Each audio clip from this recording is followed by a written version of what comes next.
ففجأة قالت له ماشي يا صبري انا ايه هدخلك امجد.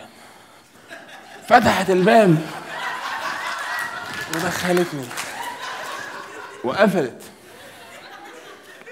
فانا دخلت بقى ايه، طبعا ريحه عم صبري انا اتاكدت لان هو عم صبري كان اكل بقى الجاتوه بالبشاميل بالدبل، كل الدبل مع قاعده مستني دوره في بنك، قاعده رايقه بقى رايقه. فانا اعملها فين. فجاه عم صبري قال لي يلا اعمل وانا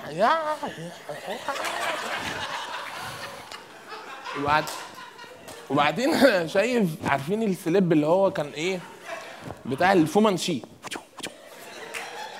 هو ده الابيض قوي، كان ابيض قوي. فرح بقى بنته بقى يعني